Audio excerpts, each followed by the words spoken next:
ਖਾਲਸਾ ਜੀ ਚੈਨਲ ਨੂੰ ਸਬਸਕ੍ਰਾਈਬ ਕਰਨ ਤੋਂ ਬਾਅਦ 'ਚ ਆਲ ਨੋਟੀਫਿਕੇਸ਼ਨ ਨੂੰ ਜ਼ਰੂਰ ਔਨ ਕਰੋ ਤਾਂ ਕਿ ਸਾਡੀ ਕਥਾ ਕੀਰਤਨ ਦੀ ਹਰ ਵੀਡੀਓ ਤੁਹਾਡੇ ਤੱਕ ਪਹੁੰਚਦੀ ਰਹੇ ਅਤੇ ਵੀਡੀਓ ਨੂੰ ਲਾਈਕ ਕਰਨਾ ਨਾ ਭੁੱਲਣਾ ਜੀ। ਨਾਨਕ ਕੌਣ ਬਤਾਏ ਹਮੈ, ਸੁਨ ਦੂਤ ਕਹੈ ਤੁਮਰੇ ਢਿਗ ਜੋ। ਮਾਰਨ ਹੇਤਕ ਸੁਟਨ ਕੇ ਤੁਮ, ਜਾਂ ਕੇ ਆਏ ਗੁਰ ਨਾਨਕ ਸੋ।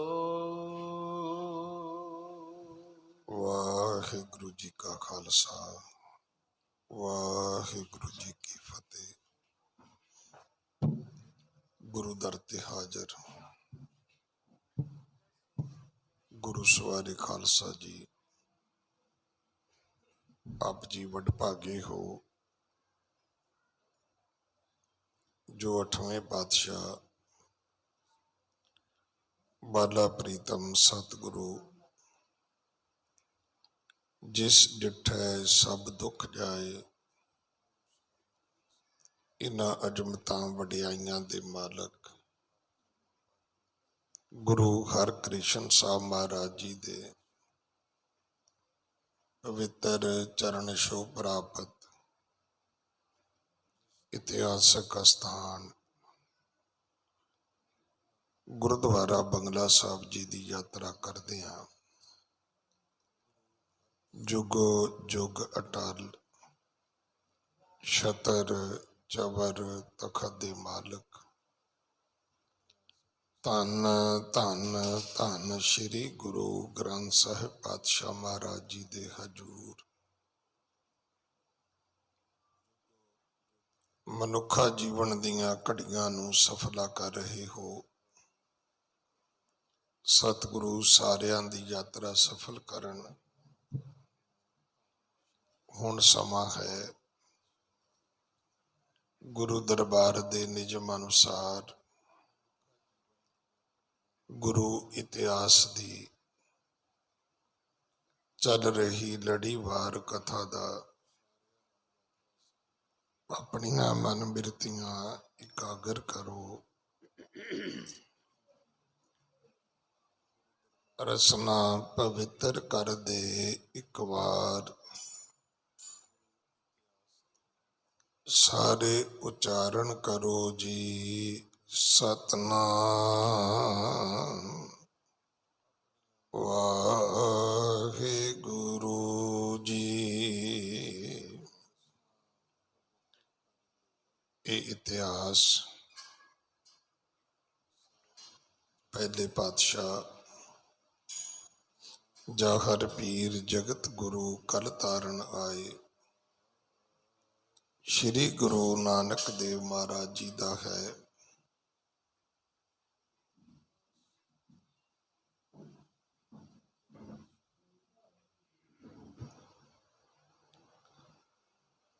ਪ੍ਰਸੰਗ ਹੈ ਸਤਿਗੁਰੂ ਗੁਰੂ ਨਾਨਕ ਦੇਵ ਪਾਤਸ਼ਾਹ ਮਹਾਰਾਜ ਜਗਤ ਜੁਲੰਦੇ ਦਾ ਉਧਾਰ ਕਰਦਿਆਂ ਨੌਖੰਡ ਪ੍ਰਿਥਵੀ ਚਾਰ ਚੱਕਾਂ ਦੇ ਜੀਵਾਂ ਨੂੰ ਤਾਰਦੇ ਹੋਏ ਕਾਬਲ ਤੋਂ ਬਾਅਦ ਇੱਕ ਐਸੇ ਨਗਰ ਪਹੁੰਚੇ ਨੇ ਜਿੱਥੇ ਸਾਰਾ ਹੀ ਪਿੰਡ ਬੰਚਕ ਲੋਕਾਂ ਦਾ ਹੈ, ਠੱਗ ਲੋਕਾਂ ਦਾ ਹੈ। ਪਰ ਉਹਨਾਂ ਦੀ ਜਿਹੜੀ ਠੱਗੀ ਹੈ ਉਹ ਤਰੀਕਾ ਬਹੁਤ ਹੀ ਵੱਖਰਾ ਹੈ। ਮੈਂ ਇੱਕ ਦਿਨ ਪਹਿਲਾਂ ਵੀ ਬੇਨਤੀ ਕੀਤੀ ਸੀ ਕਿ ਚੋਰੀ ਦਾ ਤਰੀਕਾ, ਠੱਗੀ ਦਾ ਤਰੀਕਾ, ਕਿਤੇ ਲੁੱਟ ਕੀਤੀ ਜਾਏ ਉਹਦਾ ਤਰੀਕਾ, ਕਿਸੇ ਨਾਲ ਹੇਰਾ ਫੇਰੀ ਕੀਤੀ ਜਾਏ ਉਹਦਾ ਤਰੀਕਾ, ਕਿਤੇ ਡਾਕਾ ਮਾਰਿਆ ਜਾਏ ਉਹਦਾ ਤਰੀਕਾ। ਇਹ ਜਿਵੇਂ ਜਿਵੇਂ ਨਾਂ ਵੱਖਰੇ ਨੇ ਉਵੇਂ ਉਵੇਂ ਇਹਨਾਂ ਦੇ ਢੰਗ ਤਰੀਕੇ ਵੀ ਵੱਖਰੇ ਨੇ।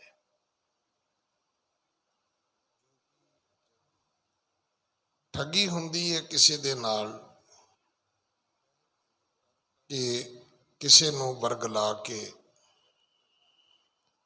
ਉਹਦੇ ਹੋਸ਼ੋ ਹਵਾਸ ਵਿੱਚ ਹੀ ਉਹਦੇ ਕੋਲੋਂ ਕੁਝ ਲੈ ਜਾਣਾ।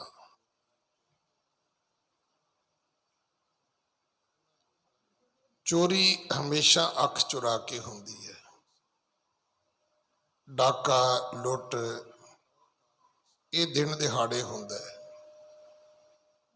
ਔਰ ਇਹ ਲੋਕ ਦਣ ਦਣਾਉਂਦੇ ਆਉਂਦੇ ਨੇ। ਇਹਨਾਂ ਨੂੰ ਕੋਈ ਖੌਫ ਨਹੀਂ ਹੁੰਦਾ, ਨਾ ਕੈਮਰਿਆਂ ਦਾ, ਨਾ ਪੁਲਿਸ ਦਾ, ਨਾ ਪ੍ਰਸ਼ਾਸਨ ਦਾ। ਇਸ ਤਰੀਕੇ ਵੀ ਬਦਲਦੇ ਨੇ, ਪਰ ਇਹ ਤਾਂ ਅਜੀਬ ਕਿਸਮ ਦੇ ਠੱਗ ਸਨ। ਇਹ ਵਿਅਕਤੀ ਨੂੰ ਠੱਗਦੇ ਮਗਰੋਂ ਸੀ, ਮਾਰਦੇ ਪਹਿਲਾਂ ਸੀ। ਮਾਰਦੇ ਕਿਉਂ ਸੀ? ਕਿ ਉਹ ਕਿਤੇ ਜਾ ਕੇ ਪੁਕਾਰ ਵੀ ਨਾ ਕਰੇ। ਇਹ ਵੀ ਮੈਂ ਕੱਲ ਬੇਨਤੀ ਕੀਤੀ ਸੀ ਕਿ 1984 ਵਿੱਚ ਸਾਡੇ ਨਾਲ ਇਹੀ ਕੁਝ ਹੋਇਆ ਹੈ। ਜਦੋਂ ਵੀ 84 ਤੋਂ ਬਾਅਦ ਕਮਿਸ਼ਨ ਬੈਠੇ, ਉਹਨਾਂ ਕਿਹਾ ਜੀ ਲਿਆਓ ਸਬੂਤ ਲਿਆਓ। ਹੁਣ ਸਬੂਤ ਤਾਂ ਹੋਵੇ ਜੇ ਉਸ ਵੇਲੇ ਕੋਈ FIR ਹੋਈ ਹੋਵੇ। ਤਾਂ ਘਰ ਦੇ ਜੀ ਘਰੇ ਮਰ ਜਾਂਦੇ ਸੀ, ਜੇ ਕੋਈ ਬਾਹਰੋਂ ਬਚਿਆ ਥਾਣੇ ਜਾਂਦਾ ਸੀ, ਥਾਣੇ ਵਾਲੇ ਉੱਥੇ ਭੀੜ ਸੱਦ ਕੇ ਉਹਨੂੰ ਉੱਥੇ ਮਰਵਾ ਦਿੰਦੇ ਸੀ। ਜਦੋਂ ਪਰਚਾ ਹੀ ਨਹੀਂ ਕੱਟਿਆ ਗਿਆ ਤੇ ਸਬੂਤ ਕਾਹਦਾ? ਹੁਣ ਲੋਕ ਆਪਣਾ ਰਾਸ਼ਨ ਕਾਰਡ ਲੈ ਕੇ ਤੁਰੇ ਫਿਰਦੇ ਨੇ ਵੀ ਇੰਨੇ ਜੀ ਹੁੰਦੇ ਸੀ ਜੀ, ਇੰਨੇ ਮਰ ਗਏ। ਉਹ ਕਹਿੰਦੇ ਜੀ ਇਹਦਾ ਕੀ ਸਬੂਤ ਹੈ? ਉਹਦਾ ਕੋਈ ਸਬੂਤ ਨਹੀਂ ਹੈ। ਅੱਜ ਵੀ ਤੁਸੀਂ ਵੇਖੋ, ਜਿੰਨੇ ਕੋਰਟ ਕਚਹਿਰੀ 'ਚ ਫੈਸਲੇ ਹੁੰਦੇ ਨੇ ਉਹ ਪੁਲਿਸ ਦੀ ਰਿਪੋਰਟ ਤੇ ਹੁੰਦੇ ਨੇ। ਉਸ ਤੋਂ ਇਲਾਵਾ ਜੋ ਮਰਜ਼ੀ ਹੋਵੇ ਉਹਨੂੰ ਜੱਜ ਨਹੀਂ ਮੰਨਦਾ।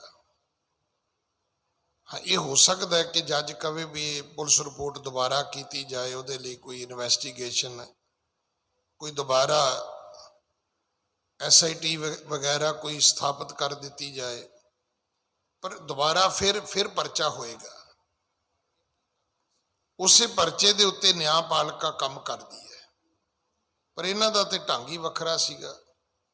ਗੁਰੂ ਸਾਹਿਬ ਇਹਨਾਂ ਦੇ ਪਿੰਡ ਗਏ, ਇਹ ਠੱਗ ਰਲ ਗਏ। ਇਹਨਾਂ ਦਾ ਇੱਕ ਕੰਮ ਵਧੀਆ ਸੀ ਵੀ ਇਹ ਸਾਰੇ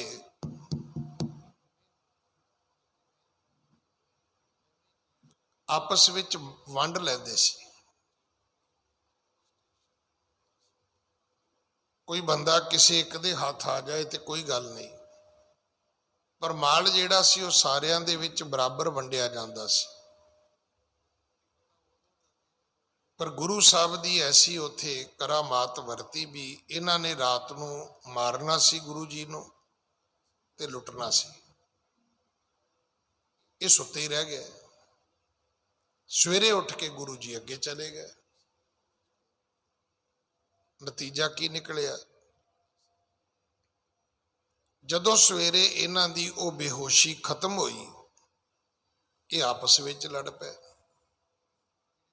ਜਦੋਂ ਆਪਸ ਵਿੱਚ ਲੜੇ ਤੇ ਅਖੀਰ ਜਿਸ ਠੱਗ ਦੇ ਘਰ ਵਿੱਚ ਗੁਰੂ ਜੀ ਰਾਤ ਰਹੇ ਸੀ, ਉਹਨੇ ਜਿਹੜੇ ਕਿਸੇ ਪੀਰ ਫਕੀਰ ਨੂੰ ਮੰਨਦੇ ਹੋਣਗੇ, ਉਹਨੇ ਉਹਦੀਆਂ ਸਹੁੰਆਂ ਖਾਧੀਆਂ ਵੀ ਭਾਈ ਮੈਂ ਤੇ ਆਪ ਸੁੱਤਾ ਰਿਹਾ, ਤੁਸੀਂ ਵੀ ਸੁੱਤੇ ਰਹੇ ਹੋ, ਸਾਡੇ ਨਾਲ ਤੇ ਧੋਖਾ ਹੋ ਗਿਆ।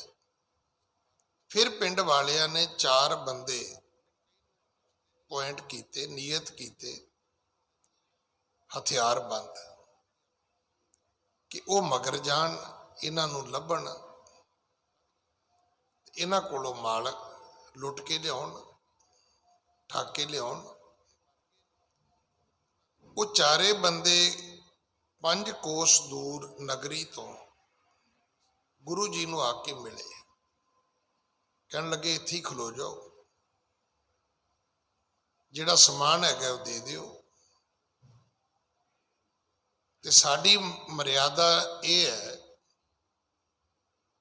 ਕਿ ਅਸੀਂ ਕਦੇ ਵੀ ਕਿਸੇ ਨੂੰ ਛੱਡਦੇ ਨਹੀਂ। ਹਮਾਰੀ ਇਹ ਰੀਤ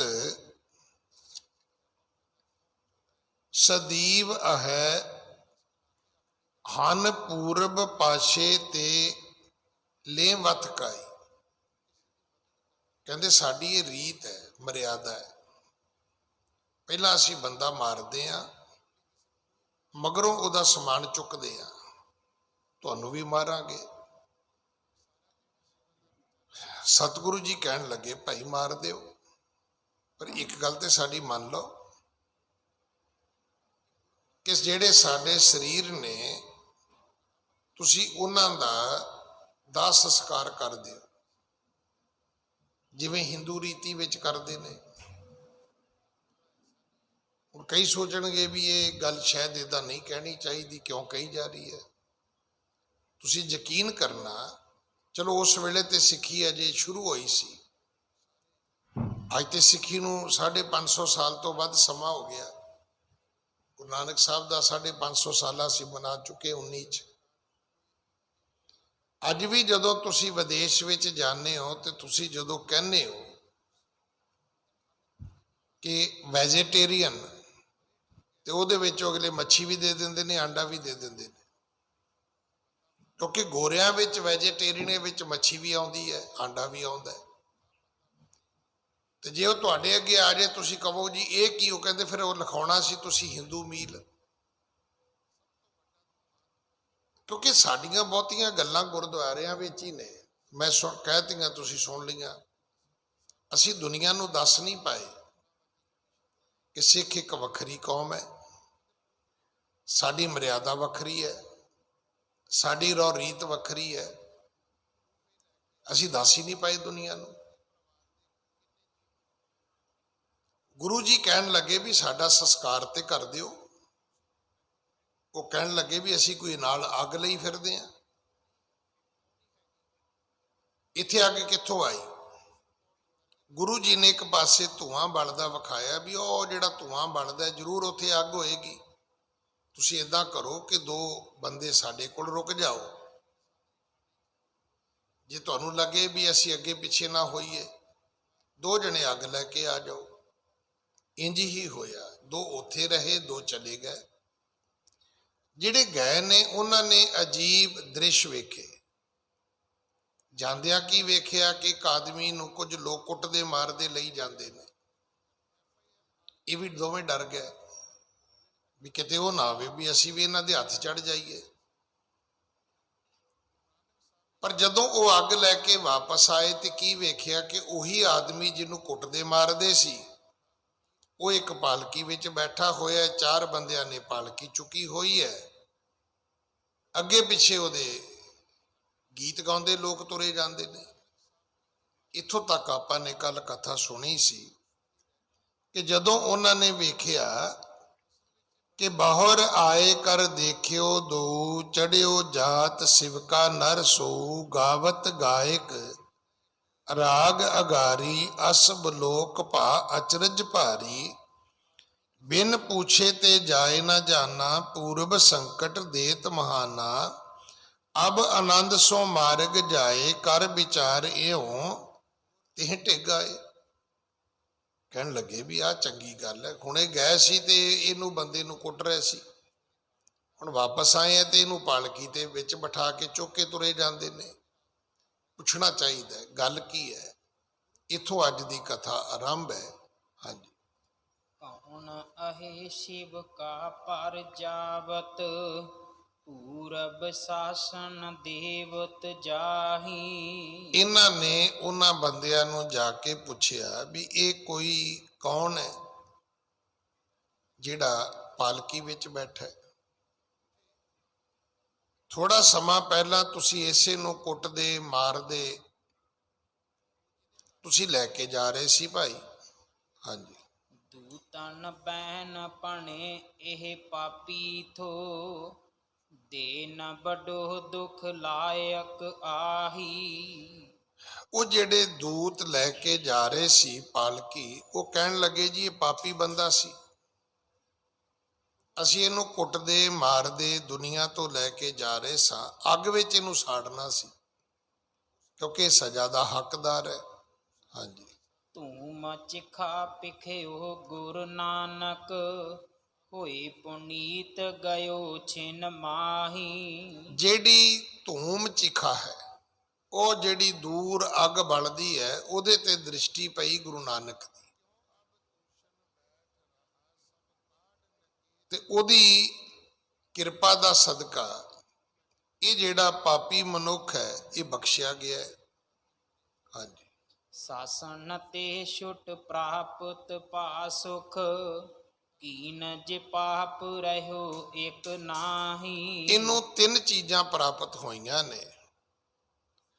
ਪਹਿਲੀ, ਸ਼ਾਸਨ ਤੇ ਛੁੱਟ ਗਿਆ ਸਜ਼ਾ ਤੋਂ। ਦੂਜਾ, ਹੁਣ ਇਹਨੂੰ ਸੁੱਖ ਮਿਲ ਗਿਆ। ਤੀਜਾ, ਕੀਨ ਜੇ ਪਾਪ ਰਹਿਓ ਇੱਕ ਨਾਹੀ, ਇਹਦੇ ਕੀਤੇ ਪਾਪ ਬਖਸ਼ੇ ਗਏ ਨੇ, ਗੁਰੂ ਨਾਨਕ ਨੇ ਬਖਸ਼ ਦਿੱਤੇ ਨੇ। ਹਾਂਜੀ। ਨਾਨਕ ਕੌਣ ਬਤਾਏ ਹਮੈ, ਸੁਣ ਦੂਤ ਕਹੈ ਤੁਮਾਰੇ ਢਿਗ ਜੋ। ਹੁਣ ਇਹ ਦੋਵੇਂ ਬੰਦੇ ਕਹਿੰਦੇ ਵੀ ਕਿਹੜਾ ਨਾਨਕ, ਕੌਣ ਨਾਨਕ, ਕਿੱਥੇ ਨਾਨਕ? ਅੱਗੋਂ ਦੂਤ ਕਹਿੰਦੇ ਵੀ ਉਹ ਨਾਨਕ ਹੀ ਹੈ ਜਿਹੜਾ ਤੁਹਾਡੇ ਕੋਲ ਹੈ, ਜਿਹਨੂੰ ਤੁਸੀਂ ਫੜਿਆ ਹੈ। ਉਹ ਕੌਣ ਹੈ? ਉਹੀ ਤਾਂ ਨਾਨਕ ਹੈ ਜਿਹਨੂੰ ਤੁਸੀਂ ਪਕੜਿਆ ਹੋਇਆ ਹੈ, ਜਿਸ ਨੂੰ ਤੁਸੀਂ ਆਪਣੇ ਕੋਲ ਬੰਦੀ ਬਣਾਇਆ ਹੈ, ਇਹ ਨਾਨਕ ਉਹੀ ਹੈ। ਮਾਰਨ ਹੇਤ ਖਸੋਟਨ ਕੇ ਤੁਮ, ਜਾਂ ਕੇ ਆਏ ਗੁਰੂ ਨਾਨਕ ਸੋ। ਜਿਹਨੂੰ ਤੁਸੀਂ ਡੰਡੇ ਸੋਟੇ ਬਰਛੇ ਲੈ ਕੇ ਮਾਰਨ ਆਏ ਹੋ, ਉਹੀ ਗੁਰੂ ਨਾਨਕ ਹੈ। ਜਿਹਨੂੰ ਤੁਸੀਂ ਲੁੱਟਣਾ ਚਾਹੁੰਦੇ ਹੋ, ਉਹੀ ਗੁਰੂ ਨਾਨਕ ਹੈ। ਮਾਰਨ ਹੇਤ ਖਸੋਟਣ ਕੇ ਤੁਮ ਜਾ ਕੇ ਆਏ ਗੁਰੂ ਨਾਨਕ ਸੋ, ਉਹੀ ਗੁਰੂ ਨਾਨਕ ਹੈ, ਉਹੀ ਰੱਬ ਦੀ ਮੂਰਤ ਹੈ। ਜੋ ਸੁਣ ਕੇ ਬਿਸਮਾਦ ਰਿਦੇ, ਹਮ ਕੋ ਤ੍ਰਿਕ ਤਾਏ ਚਲੇ ਤਬ ਦੋ। ਹੁਣ ਉਹ ਦੋਵੇਂ ਕਹਿੰਦੇ ਵੀ ਸਾਨੂੰ ਤਰਕਾਰ ਹੈ, ਲਾਹਨਤ ਹੈ ਬਈ, ਅਸੀਂ ਪਛਾਣ ਹੀ ਨਹੀਂ ਸਕੇ ਵੀ ਇਹ ਕੌਣ ਹੈ। ਅਸੀਂ ਜਿਵੇਂ ਪਹਿਲਾਂ ਕਰਦੇ ਹਾਂ ਵੀ ਜਿਹੜਾ ਵਿਅਕਤੀ ਧਨਵਾਨ ਮਿਲਿਆ ਉਹਨੂੰ ਮਾਰਤਾ, ਉਹਦਾ ਸਮਾਨ ਲੁੱਟ ਲਿਆ, ਤੇ ਅਸੀਂ ਤੇ ਗੁਰੂ ਨਾਨਕ ਜੀ ਨੂੰ ਵੀ ਮਾਰਨ ਵਾਸਤੇ ਤੁਰ ਪਏ। ਇਹ ਤੇ ਬਹੁਤ ਵੱਡਾ ਸਾਡੇ ਕੋਲੋਂ ਪਾਪ ਹੋ ਗਿਆ, ਬੜੀ ਵੱਡੀ ਸਾਡੇ ਕੋਲੋਂ ਭੁੱਲ ਹੋ ਗਈ। ਅਸੀਂ ਉਸ ਅੰਤਰਜਾਮੀ ਸਤਿਗੁਰੂ ਜੀ ਨੂੰ ਪਹਿਚਾਣ ਹੀ ਨਹੀਂ ਸਕੇ। ਹਾਂਜੀ। ਆਣ ਕਹੇ ਪਦ ਪੰਕਜ ਪਾਣ ਸੋ, ਬੈਨ ਪਣੇ ਤੁਮ ਹੋ ਦੁਖ ਖੋ। ਹੁਣ ਇਹ ਵਾਪਸ ਦੌੜ ਕੇ ਆਏ, ਤੇ ਵਾਪਸ ਆ ਕੇ ਫਿਰ ਇਹਨਾਂ ਨੇ ਕੋਈ ਲਲਕਾਰਿਆ ਨਹੀਂ, ਕੋਈ ਸ਼ਸ਼ਕਾਰਿਆ ਨਹੀਂ, ਕੋਈ ਉੱਚਾ, ਕੋਈ ਕੌੜਾ, ਕੋਈ ਫਿੱਕਾ, ਕੋਈ ਮਾੜਾ, ਕੋਈ ਸ਼ਬਦ ਨਹੀਂ ਬੋਲਿਆ। ਸਗੋਂ ਹੁਣ ਇਹਨਾਂ ਨੇ ਆ ਕੇ ਆਣ ਗਹੇ ਪਦ ਪੰਕਜ ਪਾਣ ਸੋ, ਇਹਨਾਂ ਦੋਵਾਂ ਨੇ ਆਪਣੇ ਚਾਰਾਂ ਹੱਥਾਂ ਨਾਲ ਗੁਰੂ ਸਾਹਿਬ ਦੇ ਚਰਨ ਪਕੜ ਲਏ, ਗੁਰੂ ਸਾਹਿਬ ਦੇ ਚਰਨਾਂ ਤੇ ਆ ਕੇ ਮੱਥਾ ਟੇਕਿਆ।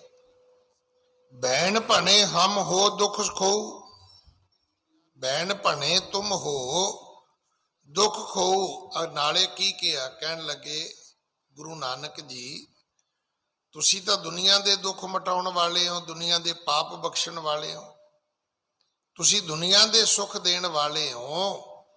ਸਾਡੇ ਤੋਂ ਭੁੱਲ ਹੋ ਗਈ, ਸਾਡੇ ਤੋਂ ਗਲਤੀ ਹੋ ਗਈ, ਸਾਨੂੰ ਮਾਫ ਕਰ ਦਿਓ। ਹਾਂਜੀ। ਸਰਬ ਬਿਰਤਾਂਤ ਦਿਖਾਏ ਕੈ, ਸ਼ਰਧਾ ਆਪਣੀ ਦੀਨਾ। ਸਰਬ ਬਿਰਤਾਂਤ ਦਿਖਾਏ ਕੈ, ਸ਼ਰਧਾ ਆਪਣੀ ਦੀਨ। ਆਖਿਆ ਮਹਾਰਾਜ, ਆਪਣਾ ਤੁਸੀਂ ਬਿਰਤਾਂਤ ਦਿਖਾਇਆ ਤੇ ਸਾਡੇ ਵਿੱਚ ਤੁਸੀਂ ਸ਼ਰਧਾ ਪੈਦਾ ਕੀਤੀ। ਸਾਰਾ ਕੁਝ ਤੁਸੀਂ ਆਪ ਹੀ ਕੀਤਾ। ਇਹ ਸਾਰੀ ਵਿਧ ਬਣਾਉਣ ਵਾਲੇ ਤੁਸੀਂ ਆਪ ਹੋ। ਆਪ ਹੀ ਤੁਸੀਂ ਸਾਡੀ ਨਗਰੀ ਵਿੱਚ ਆਏ, ਆਪ ਹੀ ਸਾਨੂੰ ਰਾਤ ਨੂੰ ਸੁਆ ਦਿੱਤਾ, ਆਪ ਹੀ ਮੁੜ ਕੇ ਸਾਨੂੰ ਫਿਰ ਮਗਰ ਚੜਾ ਲਿਆ, ਤੇ ਫਿਰ ਅੱਗ ਲੈਣ ਦੇ ਬਹਾਨੇ ਫਿਰ ਉਧਰ ਨੂੰ ਤੋਰ ਦਿੱਤਾ। ਸਾਡੇ ਵਿੱਚ ਸ਼ਰਧਾ ਤੁਸੀਂ ਆਪ ਪੈਦਾ ਕੀਤੀ ਹੈ। ਹਾਂਜੀ। ਕਰਤ ਕੁਕਰਮ ਬਹੁਰਾਨੇ, ਸ਼੍ਰੀ ਗੁਰ ਪਰਮ ਪਰਬੀਨਾ। ਤੁਸੀਂ ਲੋਕਾਂ ਨੂੰ ਕੁਕਰਮਾਂ ਤੋਂ ਰੋਕਦੇ ਹੋ। ਤੁਸੀਂ ਗੁਰੂ ਨਾਨਕ ਹੋ, ਪਰਮ ਹੋ, ਪ੍ਰਵੀਨ ਹੋ। ਪ੍ਰਵੀਨ ਦਾ ਅਰਥ ਹੁੰਦਾ ਹੈ ਸਿਆਣਾ, ਪਰਮ ਦਾ ਅਰਥ ਹੁੰਦਾ ਹੈ ਵੱਡਾ। ਤੁਸੀਂ ਵੱਡੇ ਹੋ, ਤੁਸੀਂ ਸਿਆਣੇ ਹੋ। ਹਾਂਜੀ। ਸਰਬ ਪੰਥ ਕੀ ਕਥਾ ਸੁਣਾਈ, ਚਾਰੋਂ ਚਰਨ ਰਹੇ ਲਪਟਾਈ। ਸਤਿਗੁਰੂ ਕਹਿੰਦੇ ਵੀ ਹੋਇਆ ਕੀ ਹੈ? ਤੁਸੀਂ ਤਾਂ ਅੱਗ ਲੈਣ ਗਏ ਸੀ ਵੀ ਸਾਨੂੰ ਮਾਰੋਗੇ ਤੇ ਸਾੜੋਗੇ। ਫਿਰ ਉਹਨਾਂ ਨੇ ਆਪਣੀ ਆਉਣ ਜਾਣ ਦੀ ਕਥਾ ਸੁਣਾਈ, ਵਰਤਾਂਤ ਸੁਣਾਇਆ ਵੀ ਗਏ ਤੇ ਇਹ ਵੇਖਿਆ, ਵਾਪਸ ਆਏ ਤੇ ਇਹ ਵੇਖਿਆ। ਜੇ ਜਮਦੂਤਾਂ ਨੂੰ ਪੁੱਛਿਆ ਤੇ ਉਹਨਾਂ ਨੇ ਸਾਨੂੰ ਇਹ ਦੱਸਿਆ। ਹੁਣ ਪਹਿਲਾਂ 2 ਜਣਿਆਂ ਨੇ 4 ਹੱਥਾਂ ਨਾਲ ਗੁਰੂ ਸਾਹਿਬ ਦੇ ਚਰਨ ਫੜੇ, ਹੁਣ 4 ਨੇ 8 ਹੱਥਾਂ ਨਾਲ ਹੀ ਫੜ ਲਏ, ਚਾਰੇ ਹੀ ਲੰਮੇ ਪੈ ਗਏ। ਕਹਿਣ ਲੱਗੇ ਜੀ ਬਖਸ਼ੋ, ਅਸੀਂ ਤਾਂ ਬਹੁਤ ਵੱਡਾ ਪਾਪ ਕਰਨ ਆ ਗਏ ਸੀ। ਹਾਂਜੀ। ਨਿੰਦ ਜੀਵ ਕਾ ਹੁਤੀ ਹਮਾਰੀ, ਮਾਰਹਿ ਜੀਵਨ ਬਿਨਾ ਵਿਚਾਰੀ। ਅਸੀਂ ਜਿਹੜੀ ਸਾਡੀ ਉਪਜੀਵਕਾ ਹੈ ਉਹ ਨਿੰਦਨਯੋਗ ਹੈ। ਦੇਖੋ ਨਾ, ਇਸ ਤੋਂ ਵੱਡਾ ਕੀ ਪਾਪ ਹੋ ਸਕਦਾ ਵੀ ਤੁਸੀਂ ਕਿਸੇ ਨੂੰ ਘਰ ਮਹਿਮਾਨ ਬਣਾ ਕੇ ਠਹਿਰਾਓ, ਜਦ ਤੁਸੀਂ ਪਹਿਲਾਂ ਹੀ ਕਹਿ ਦਿਓ ਵੀ ਖਬਰਦਾਰ ਸਾਡੇ ਘਰ ਆਏ ਤੁਸੀਂ ਬਈ, ਘਰ ਤੁਸੀਂ ਐਵੇਂ ਰੱਖੋ ਜਿਵੇਂ ਭੂਆ ਦਾ ਪੁੱਤਰ ਹੋਵੇ। ਚੰਗਾ ਖਾਣਾ ਵੀ ਦਿਓ, ਮੁੱਠੀ ਚਾਪੀ ਵੀ ਕਰੋ, ਚੰਗਾ ਮੰਜਾ ਬਿਸਤਰਾ ਵੀ ਦਿਓ, ਤੇ ਜਦੋਂ ਬੰਦਾ ਰਾਤ ਨੂੰ ਸੌਂ ਜਾਏ ਉਦੋਂ ਵੱਢ ਕੇ ਸੁੱਟ ਦਿਓ। ਵੇਖੋ, ਹਰ ਚੀਜ਼ ਦਾ ਇੱਕ ਧਰਮ ਹੈ। ਹੁਣ ਤੁਸੀਂ ਕਹੋਗੇ ਵੀ ਜੀ ਕੀ ਇਹ ਮਾਰਨਾ ਇਹ ਵੀ ਧਰਮ ਹੈ? ਹਾਂ, ਬਿਲਕੁਲ ਧਰਮ ਹੈ। ਜੰਗਾਂ ਯੁੱਧਾਂ 'ਚ ਕੀ ਹੁੰਦਾ ਹੈ? ਗੁਰੂ ਗ੍ਰੰਥ ਸਾਹਿਬ ਮਹਾਰਾਜ ਦੇ ਵਿੱਚ 9 ਧੁਨੀਆਂ ਨੇ।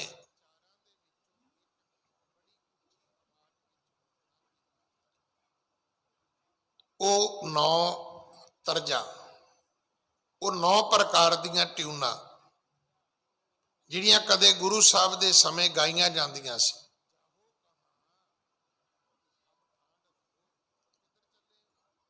ਉਹ ਇੱਕ ਪੈਟ ਟਿਊਨ ਹੁੰਦੀ ਸੀ, ਤਰਜ ਹੁੰਦੀ ਸੀ। ਲੋਕ ਉਹਨਾਂ ਤਰਜਾਂ ਦੇ ਉੱਤੇ, ਜਿਵੇਂ ਅੱਜ ਵੀ ਤੁਸੀਂ ਵੇਖਿਆ ਵੀ ਗਾਣਿਆਂ ਦੀਆਂ ਤਰਜਾਂ ਤੇ ਰਾਗੀ ਸਿੰਘ ਲੱਗੇ ਹੁੰਦੇ ਨੇ।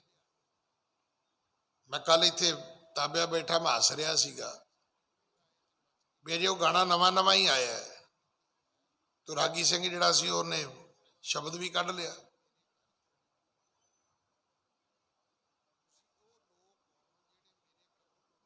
ਪਹਿਲਾਂ ਲੋਕ ਜਿਹੜੀਆਂ ਤਰਜਾਂ ਤੇ ਗਾਣੇ ਗਾਉਂਦੇ ਸੀ, ਜਦੋਂ ਮੇਰੀ ਛੋਟੀ ਜਿਹੀ ਉਮਰ ਸੀ ਨਾ, ਉਦੋਂ ਵੀ ਲੋਕ ਮਿਰਜ਼ੇ ਦੀ ਟਿਊਨ ਗਾਉਣੀ ਤੇ ਹੋਰ ਕਈ ਪੰਜਾਬੀ ਗਾਣੇ ਸੀਗੇ, ਹੀਰਾਂ ਜਾ ਗਾਉਣਾ। ਉਹਨਾਂ ਤਰਜਾਂ ਤੇ ਲੋਕ ਹੋਰ ਬਣਾ ਲੈਂਦੇ ਸੀ। ਜਿਵੇਂ ਅੱਜ ਕੱਲ੍ਹ ਤੁਸੀਂ ਮੰਦਰ ਦੀਆਂ ਭੇਟਾਵਾਂ ਸੁਣਦੇ ਹੋ, ਉਹ ਸਾਰੀਆਂ ਫਿਲਮੀ ਗਾਣਿਆਂ ਤੇ ਹੁੰਦੀਆਂ ਨੇ। ਭੇਟਾ ਮੰਦਰ 'ਚ ਗਾਈ ਜਾ ਰਹੀ ਹੁੰਦੀ ਹੈ, ਉਹ ਤਰਜ ਟਿਊਨ ਸਾਰਾ ਕੁਝ ਹੀ ਜਿਹੜਾ ਹੈ ਉਹ ਫਿਲਮੀ ਹੁੰਦਾ ਹੈ। ਤੋ ਤੁਸੀਂ ਵੇਖਿਆ ਵੀ ਬੜਾ ਰੰਗਾ ਰੰਗ ਪ੍ਰੋਗਰਾਮ ਬਣ ਜਾਂਦਾ, ਸਭ ਨੱਚ ਰਹੇ ਹੁੰਦੇ ਨੇ। ਤੋ ਗੁਰੂ ਸਾਹਿਬ ਦੇ ਵਕਤ 9 ਐਸੀਆਂ ਧੁਨੀਆਂ ਪ੍ਰਚਲਿਤ ਸੀ ਜਿਹੜੀਆਂ ਉਸ ਵਕਤ ਦੇ ਢਾਡੀ ਵਾਰਾਂ ਦੇ ਰੂਪ ਵਿੱਚ ਗਾਉਂਦੇ ਸੀ। ਪਰ ਉਹ ਜਿਹੜੀਆਂ ਵਾਰਾਂ ਸੀ ਉਹ ਰਾਜਿਆਂ ਦੀਆਂ, ਯੋਧਿਆਂ ਦੀਆਂ ਵਾਰਾਂ ਸੀ। ਹੁਣ ਵੇਖੋ, ਧਿਆਨ ਕਰਨਾ, ਆਪਣੀ ਇੱਜ਼ਤ, ਆਪਣੀ ਅਣਖ, ਆਪਣੀ ਗੈਰਤ, ਆਪਣਾ ਸਵੈਮਾਨ, ਆਪਣਾ ਧਰਮ, ਆਪਣਾ ਦੇਸ਼। ਕੋਈ ਵੀ ਵਿਅਕਤੀ ਇਹਨਾਂ ਚੀਜ਼ਾਂ ਵਾਸਤੇ ਲੜਦਾ ਹੈ, ਜੂਝਦਾ ਹੈ, ਉਹਨੂੰ ਬਹਾਦਰ ਕਹਿੰਦੇ ਨੇ, ਉਹਨੂੰ ਯੋਧਾ ਕਹਿੰਦੇ ਨੇ। ਜਦੋਂ ਸਿਕੰਦਰ ਆਇਆ ਤੇ ਪੁਰਸ਼ ਨੇ ਕੀ ਕੀਤਾ ਸੀ? ਜੇ ਉਹਦੇ ਅੱਗੇ ਹਥਿਆਰ ਸੁੱਟੇ ਹੁੰਦੇ, ਜੇ ਉਹਦੇ ਅੱਗੇ ਲੰਮਾ ਪੈ ਜਾਂਦਾ ਤੇ ਕੀ ਉਹਦਾ ਕਿਤਾਬਾਂ 'ਚ ਨਾਂ ਹੋਣਾ ਸੀ? ਨਾ। ਉਹਨੇ ਉਹਦਾ ਮੁਕਾਬਲਾ ਕੀਤਾ। ਤੇ ਜਦੋਂ ਜੰਗਾਂ ਯੁੱਧਾਂ 'ਚ ਮੁਕਾਬਲੇ ਹੁੰਦੇ ਨੇ ਤੇ ਉੱਥੇ ਤੇ ਕੋਈ ਗੀਤ ਵੀ ਨਹੀਂ ਗਾਉਂਦਾ, ਕੋਈ ਕਿਸੇ ਨੂੰ ਇੱਕ ਦੂਜੇ ਨੂੰ ਚਾਹ ਪਾਣੀ ਵੀ ਨਹੀਂ ਪੁੱਛਦਾ। ਉੱਥੇ ਤੇ ਜਿਹੜਾ ਮੁਕਾਬਲਾ ਹੁੰਦਾ ਹੈ ਉਹ ਢਾਲਾਂ ਤਲਵਾਰਾਂ ਦਾ ਹੀ ਹੁੰਦਾ ਹੈ, ਬੰਦੂਕਾਂ ਗੋਲੀਆਂ ਦਾ ਹੀ ਹੁੰਦਾ ਹੈ, ਉਹ ਤੇ ਨੇਜੇ ਵਰਸ਼ਿਆਂ ਦਾ ਹੀ ਹੁੰਦਾ ਹੈ। ਔਰ ਜੰਗਾਂ ਯੁੱਧਾਂ ਦੀ ਤਵਾਰੀਖ ਬਿਲਕੁਲ ਵੱਖਰੀ ਹੈ। ਜਿਹੜੇ ਸਾਡੇ ਮੁਲਕ ਵਿੱਚ ਅਸ਼ੋਕ ਚੱਕਰ ਦਿੱਤੇ ਜਾਂਦੇ ਨੇ, ਪਰਮਵੀਰ ਚੱਕਰ ਦਿੱਤੇ ਜਾਂਦੇ ਨੇ, ਜਿਹੜੇ ਇਦਾਂ ਦੇ ਤਮਗੇ ਦਿੱਤੇ ਜਾਂਦੇ ਨੇ ਫੌਜੀ ਦੇ ਮਰਨ ਤੋਂ ਬਾਅਦ, ਕੀ ਆਪ ਜੀ ਨੂੰ ਪਤਾ ਹੈ ਵੀ ਉਹਦਾ ਬੇਸ ਕੀ ਹੁੰਦਾ ਹੈ? ਬੇਸ ਹੁੰਦੀ ਉਹਦੀ ਬਹਾਦਰੀ। ਉਹ ਕਿੰਨਾ ਅੱਗੇ ਹੋ ਕੇ ਲੜਿਆ, ਕਿੰਨੀ ਬਹਾਦਰੀ ਨਾਲ ਲੜਿਆ, ਔਰ ਉਹਨੇ ਆਪਣੇ ਸਰੀਰ ਦੇ ਉੱਤੇ ਕਿੰਨੇ ਸੱਲ ਖਾਦੇ ਨੇ, ਜ਼ਖਮ ਖਾਦੇ ਨੇ। ਇਹ ਵੀ ਬਹਾਦਰੀ ਦਾ ਇੱਕ ਕੀਰਤੀਮਾਨ ਹੁੰਦਾ ਹੈ। ਹੁਣ ਭੱਜੇ ਜਾਂਦੇ ਦੀ ਕੋਈ ਪਿੱਠ 'ਚ ਗੋਲੀ ਮਾਰਦੇ, ਤੁਸੀਂ ਕਹੋ ਜੀ ਇਹ ਯੋਧਾ ਹੈ, ਇਹ ਉਹਨੂੰ ਯੋਧਾ ਨਹੀਂ ਕਹਿੰਦੇ, ਉਹਨੂੰ ਕਾਇਰ ਕਹਿੰਦੇ ਨੇ। ਸਤਿਗੁਰੂ ਦੀ ਬਾਣੀ 'ਚ ਲਿਖਿਆ ਹੈ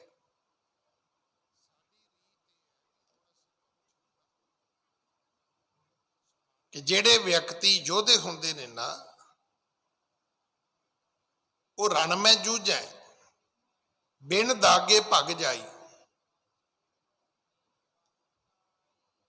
ਜਿਨ੍ਹਾਂ ਦੇ ਉੱਤੇ ਦਾਗ ਲੱਗੇ ਹੁੰਦੇ ਨੇ,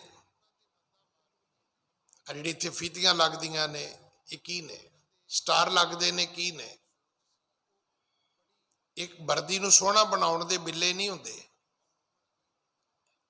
ਇਹ ਉਸ ਵਿਅਕਤੀ ਦਾ ਡੈਜਿਗਨੇਸ਼ਨ ਹੁੰਦਾ ਹੈ। ਉਹਦੇ ਉੱਤੇ ਲਿਖਿਆ ਹੁੰਦਾ ਹੈ ਕਿ ਇਹ ਹਿੰਦੁਸਤਾਨ ਦੀ ਫੌਜ ਦਾ ਕੌਣ ਹੈ। ਫਿਰ ਇਹ ਵੀ ਪਤਾ ਲੱਗਦਾ ਵੀ ਹਿੰਦੁਸਤਾਨੀ ਹੈ ਕਿ ਪਾਕਿਸਤਾਨੀ ਹੈ ਕਿ ਚੀਨੀ ਹੈ ਕਿ ਅਮਰੀਕਨ ਹੈ। ਜਿਹੜੇ ਵਿਅਕਤੀ ਕਿਸੇ ਫੌਜ ਦੇ, ਕਿਸੇ ਆਰਮੀ ਦੇ ਜਵਾਨ ਹੁੰਦੇ ਨੇ, ਉਹਨਾਂ ਦੀ ਵਰਦੀ, ਉਹਨਾਂ ਦੇ ਲੱਗੇ ਬਿੱਲੇ ਜਿਹੜੇ ਹੁੰਦੇ ਨੇ, ਸਟਾਰ ਜਿਹੜੇ ਹੁੰਦੇ ਨੇ, ਜਾਂ ਜਿਹੜੇ ਲੋਗੋ ਲੱਗੇ ਹੁੰਦੇ ਨੇ, ਉਹ ਦੱਸਦੇ ਨੇ ਕਿ ਇਹ ਕਿਸ ਮੁਲਕ ਦਾ ਯੋਧਾ ਹੈ। ਫਿਰ ਦਾਗੇ ਹੋਏ ਸੋ ਰਣ ਮੈਂ ਜੂਝੈ, ਉਹ ਫਿਰ ਅੱਗੇ ਹੋ ਕੇ ਲੜਦੇ ਨੇ। ਤੇ ਜੇ ਉਹ ਮਰ ਜਾਣ ਤੇ ਉਹਨਾਂ ਦਾ ਮੁਲਕ ਉਹਨਾਂ ਤੇ ਮਾਣ ਕਰਦਾ, ਉਹਨਾਂ ਦੀ ਸੂਰਬੀਰਤਾ ਮੰਨੀ ਜਾਂਦੀ ਹੈ ਭਾਈ, ਵੀ ਇਹ ਤਾਂ ਯੋਧਾ ਹੈ। ਸੋ ਮੈਂ ਤਾਂ ਇਸ ਕਥਾ ਨੂੰ ਥੋੜਾ ਜਿਹਾ ਲੰਬਾ ਕੀਤਾ ਵੀ ਸਾਨੂੰ ਸਮਝ ਆਵੇ, ਲੜਨਾ ਮਰਨਾ ਵੀ ਇੱਕ ਧਰਮ ਹੈ, ਪਰ ਜ਼ਮੀਨ ਪਿੱਛੇ ਲੜ ਪੈਣਾ, ਪੈਸਿਆਂ ਪਿੱਛੇ ਲੜ ਪੈਣਾ,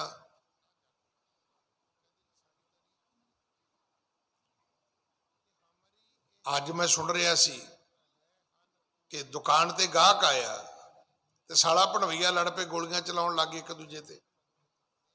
ਹੁਣ ਇਹੋ ਜਿਹੇ ਲੋਕ ਯੋਧੇ ਨਹੀਂ ਹੁੰਦੇ।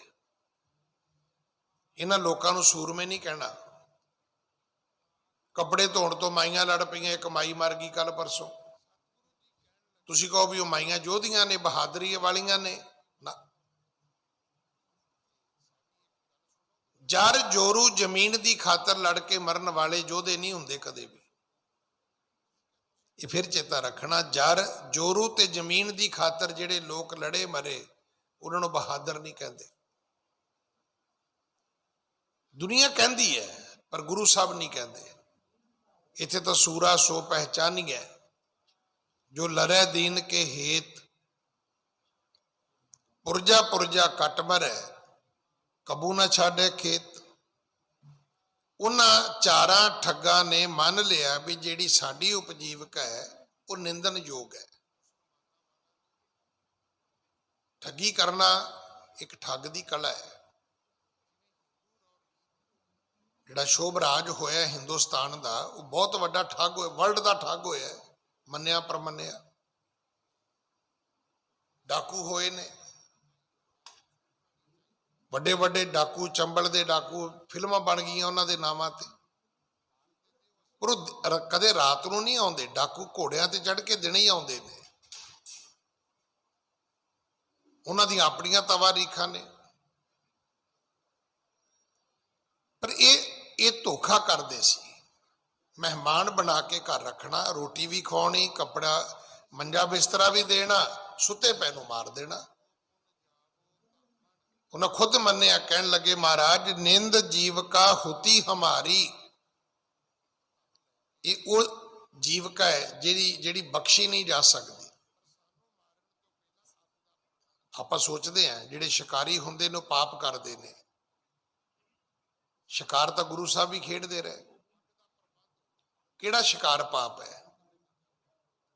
ਉਹ ਸ਼ਿਕਾਰ ਪਾਪ ਹੈ ਜਿਹੜਾ ਉਹ ਆਪਾਂ ਨਹੀਂ ਕਰਦੇ ਘਰਾਂ 'ਚ ਨਿੱਕੀ ਜੀ ਟੋਕਰੀ ਲਈ, ਉਹਦੇ ਥੱਲੇ ਡੰਡਾ ਲਾਇਆ, ਉਹਦੇ ਥੱਲੇ ਦਾਣੇ ਖਿਲਾਰੇ ਤੇ ਉਹ ਟੋਕਰੀ ਨੂੰ ਇੱਕ ਧਾਗਾ ਬੰਨ ਲਿਆ ਤੇ ਘਰ ਦੇ ਬੂਹੇ ਦੇ ਉਹਲੇ ਖਲੋ ਕੇ ਚਿੜੀ ਫੜ ਲਈ। ਇਹੋ ਜਿਹੇ ਸ਼ਿਕਾਰੀ ਪਾਪੀ ਹੁੰਦੇ ਨੇ। ਸ਼ਿਕਾਰ ਦੀ ਵੀ ਇੱਕ ਮਰਿਆਦਾ ਹੈ। ਜੰਗਲ ਵਿੱਚ ਜਾਣਾ, ਪਹਿਲਾਂ ਸ਼ਿਕਾਰ ਹੰਢਣਾ, ਸ਼ਿਕਾਰ ਨੂੰ ਸ਼ਿਸ਼ਕਾਰਨਾ। ਕਿਸੇ ਸੁੱਤੇ ਪਏ ਜਾਨਵਰ, ਹੁਣ ਵੇਖੋ ਨਾ ਪੰਛੀ ਆਲਣੇ 'ਚ ਬੈਠਾ ਹੈ ਤੇ ਤੁਸੀਂ ਬਾਂਹ ਦੇ ਉੱਤੇ ਕੱਪੜਾ ਪਾ ਕੇ ਉਹਨੂੰ, ਕਬੂਤਰ ਨੂੰ ਫੜ ਕੇ ਘਰ ਆ ਕੇ ਕਹੋ ਜੀ ਮੈਂ ਸ਼ਿਕਾਰੀ ਹਾਂ। ਇਹ ਸ਼ਿਕਾਰੀ ਨਹੀਂ ਹੈ। ਸ਼ਿਕਾਰੀ ਹੁੰਦੇ ਪਹਿਲਾਂ ਸ਼ਿਕਾਰ ਨੂੰ ਉਡਾਓ, ਕਬੂਤਰ ਨੂੰ, ਤਿੱਤਰ ਨੂੰ, ਬਟੇਰੇ ਨੂੰ ਉਡਾਓ, ਪਹਿਲਾਂ ਖਰਗੋਸ਼ ਨੂੰ, ਹਿਰਨ ਨੂੰ, ਮਿਰਗ ਨੂੰ ਪਹਿਲਾਂ ਭਜਾਓ, ਪਹਿਲਾਂ ਉਹਨੂੰ ਰਸਤਾ ਦਿਓ ਕਿ ਜਾ ਬਈ ਜੇ ਬਚਿਆ ਜਾਂਦਾ ਤੇ ਬਚ ਜਾ। ਫਿਰ ਤੁਸੀਂ ਉਹਨੂੰ ਮਾਰੋ ਤੇ ਉਹਨੂੰ ਸ਼ਿਕਾਰੀ ਕਹਿੰਦੇ ਨੇ। ਤਾਂ ਹੀ ਤੇ ਕਹਾਵਤ ਬਣੀ ਵੀ ਪੈਰ ਥੱਲੇ ਬਟੇਰਾ ਆ ਗਿਆ ਤੇ ਸ਼ਿਕਾਰੀ ਬਣ ਗਿਆ। ਨਹੀਂ, ਏਦਾਂ ਸ਼ਿਕਾਰੀ ਨਹੀਂ ਹੁੰਦਾ। ਸ਼ਿਕਾਰ ਦੀ ਵੀ ਇੱਕ ਮਰਿਆਦਾ ਹੈ। ਹਰ ਚੀਜ਼ ਦੀ ਇੱਕ ਨਿਯਮਾਵਲੀ ਹੈ। ਪੰਜਾਬ ਦੇ ਵਿੱਚ ਅੱਜ ਵੀ ਲੋਕ ਵਾਰਾਂ ਗਾਉਂਦੇ ਨੇ, ਕੁਝ ਐਸੇ ਬਦਮਾਸ਼ ਲੋਕਾਂ ਦੀਆਂ, ਪਰ ਉਹਨਾਂ ਦਾ ਵੀ ਇੱਕ ਧਰਮ ਸੀ। ਉਹ ਠੀਕ ਹੈ, ਉਹ ਅਮੀਰ ਆਦਮੀਆਂ ਨੂੰ ਜੱਗੇ ਡਾਕੂ ਵਰਗੇ ਲੁੱਟਦੇ ਸੀ, ਪਰ ਉਹ ਉਸ ਘਰ ਦੇ ਨਾਲ ਆਪਣਾ ਘਰ ਨਹੀਂ ਸੀ ਬਣਾਉਂਦੇ। ਉਹ ਪੈਸਾ ਲਿਆ ਕੇ ਗਰੀਬਾਂ ਦੀਆਂ ਧੀਆਂ ਦੇ ਵਿਆਹ ਕਰਦੇ ਸੀ। ਉਹ ਗਰੀਬ ਲੋਕਾਂ ਵਿੱਚ ਵੰਡ ਦਿੰਦੇ ਸੀ।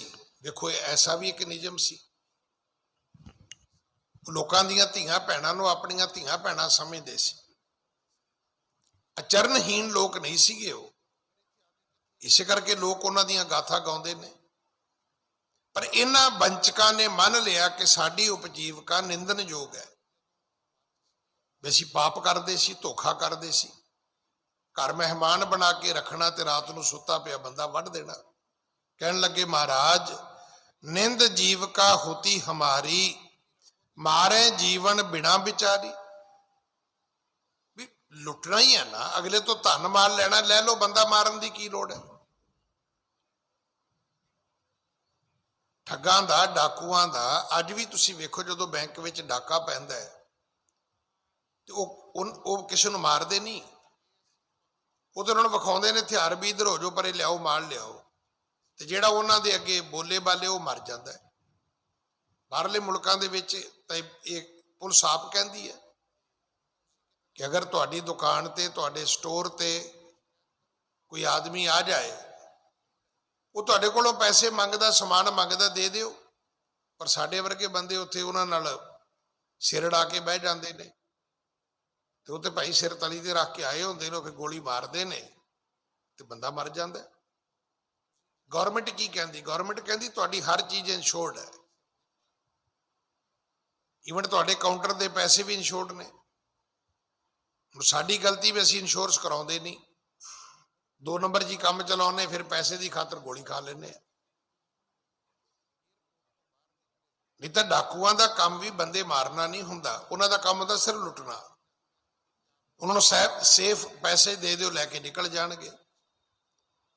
ਇਹਨਾਂ ਵੰਚਕਾਂ ਨੇ ਮੰਨ ਲਿਆ ਕਿ ਮਹਾਰਾਜ ਸਾਡੀ ਉਪਜੀਵਕਾ ਨਿੰਦਣਯੋਗ ਹੈ, ਅਸੀਂ ਤਾਂ ਬਖਸ਼ੇ ਹੀ ਨਹੀਂ ਜਾ ਸਕਦੇ।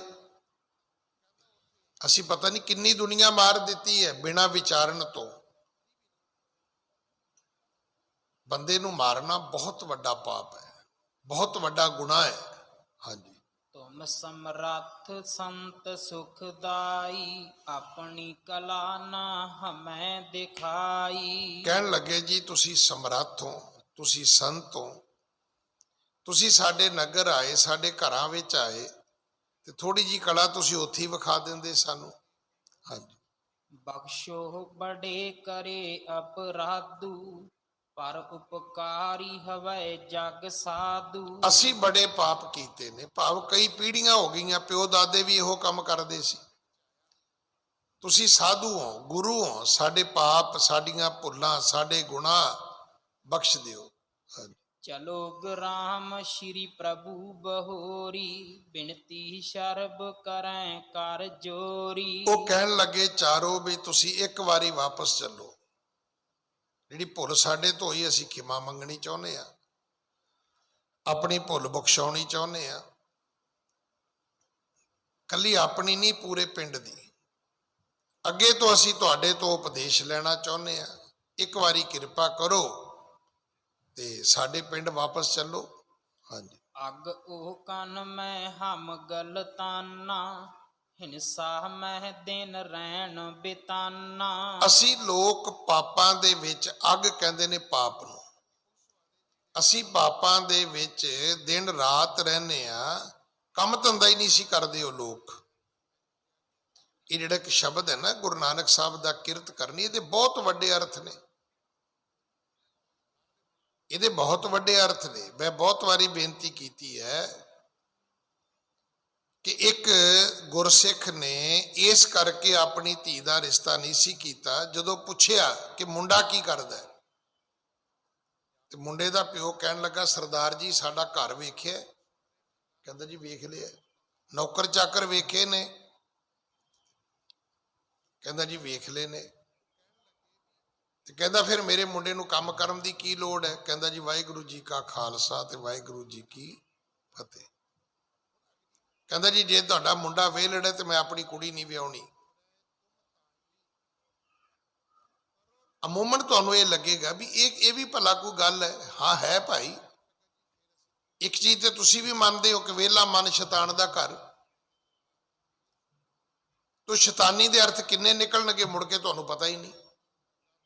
ਆਪਾਂ ਤੇ ਇੱਕ ਹੀ ਗੱਲ ਸੁਣੀ ਹੈ ਨਾ ਵੀ ਬਜ਼ੁਰਗ ਕਹਿੰਦੇ ਹੁੰਦੇ ਵਿਹਲਾ ਮਨ ਸ਼ੈਤਾਨ ਦਾ ਘਰ।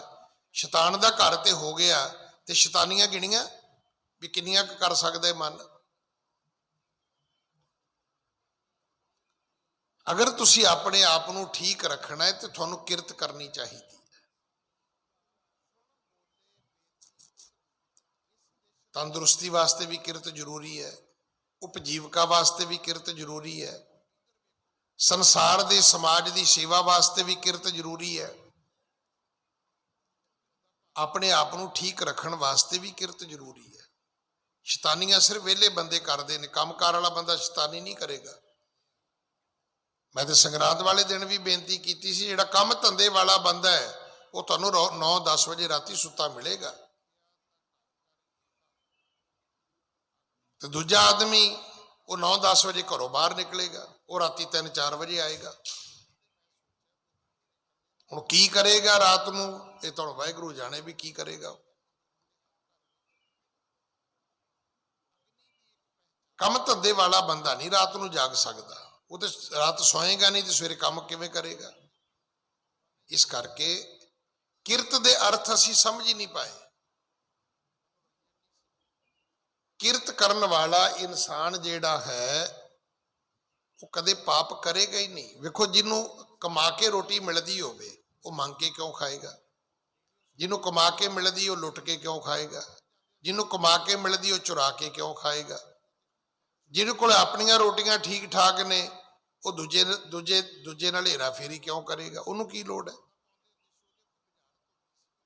ਤੇ ਕਿਰਤੀ ਬੰਦੇ ਦੇ ਵਿੱਚ ਵੇਖੋ ਜਿਹੜੀ ਕੁਦਰਤ ਨੇ ਇੱਕ ਚੀਜ਼ ਭਰੀ ਹੈ, ਕੁਦਰਤੀ ਆਪਣੀ ਕਿਰਤ ਕਰਨ ਵਾਲਾ ਇਨਸਾਨ ਅਣਖ ਵਾਲਾ ਇਨਸਾਨ ਹੋਏਗਾ।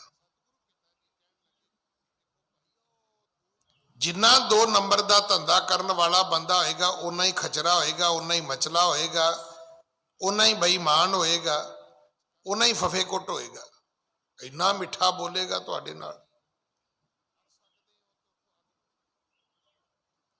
ਸ਼ਾਇਦ ਇਦਾਂ ਦਾ ਤੁਹਾਨੂੰ ਕਦੇ ਮਾਮੇ ਦਾ ਪੁੱਤ ਵੀ ਨਾ ਮਿਲੇ ਜਿੰਨਾ ਦਾ ਉਹ ਮਿਲੇਗਾ ਤੁਹਾਨੂੰ।